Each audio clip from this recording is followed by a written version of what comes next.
Hello, Leawood family. Thanks for taking a look at this weekly update video as we update you on the life and the happenings of our church. Before we get into the update, I want to just share a little bit more out of Hebrews with you this week from Hebrews chapter 4 and verses 14 through 16. The writer of Hebrews describes Jesus as our great high priest. And here's what it says. It says, "Therefore, since we have a great high priest who has passed through the heavens, Jesus, the Son of God, let us hold fast to our confession. For we do not have a high priest who is unable to sympathize with our weakness, but one who has been tempted in every way as we are, yet without sin. Therefore, let us approach the throne of grace with boldness, so that we may receive mercy and find grace to help us in time of need." And so Jesus is described here as our great high priest, but this is not a high priest of someone who's out of touch with us, who doesn't know specifically what's going on in our lives. He is someone who's able to sympathize with us in our weaknesses because he himself was human, though he did not sin. And so as we approach our high priest in prayer, let's remember that we have a high priest who knows what we're going through, who's able to identify with us, and we can approach his throne with boldness, not with shame. We can confess our sin to our priest and not be ashamed of that because he knows exactly what we're going through, and his grace is good to us.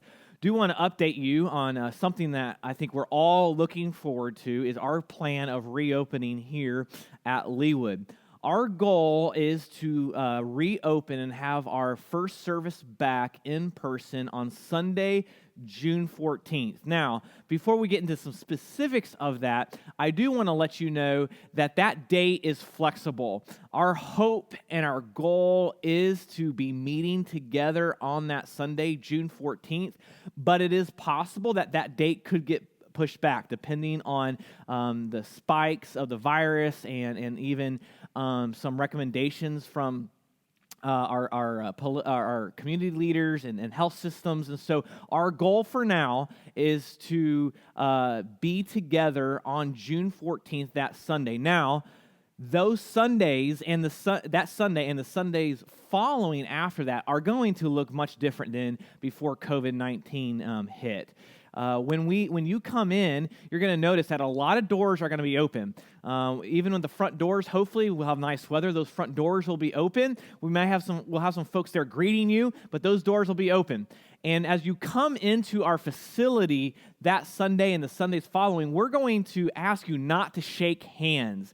Now, for some of us, we're going to want to do more than shake hands. We may want to give each other a hug because it's been a while that we've seen each other. We're going to have to just put that off for a while and just wave and just say hello from a distance. We're also going to ask everyone in our facility to keep a safe social distance. Now, hopefully, by now you know when I say a social distance, what that means. A 6-foot space between you and other people as you come in. And so in our worship center, where I'm sitting right now, as you come into our worship center, you'll notice that Sunday we won't have any worship bulletins. We won't have any worship guides because we're just trying to eliminate as many point of contacts as possible. Now, we'll eventually roll those back out and we'll be on our way. But for the time being, starting June 14th, when we're in person, there won't be a worship guide for you when you come in.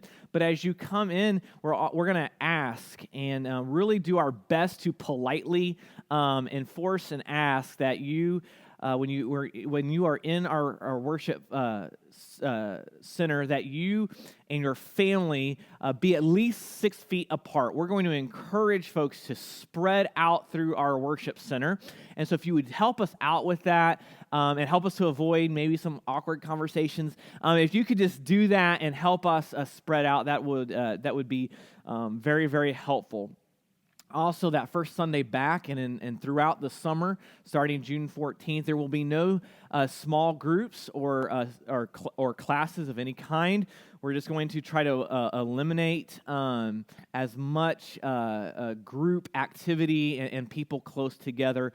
We're going to be reaching out to our leaders and teachers and seeing if there's a possibility of some of those classes and groups to meet online and video conferencing and that kind of thing. So we're working on that and hope to get more specific details out to you on that. So that's our plan for starting Sunday, June 14th. Just want to encourage you to be looking forward to that day. Again, June 14th, that date is flexible, and we'll let you know if that has to change. But for now, we're shooting for Sunday, June 14th, worshiping together at 10:30. That's the only activity that will be happening on our church campus for a while. But we do want to encourage you to be here on the 14th of June at 10:30. Faith family, we love you. We can't wait to be together and worshiping together. But until then, let's be the church scattered. We love you, and we'll see you soon.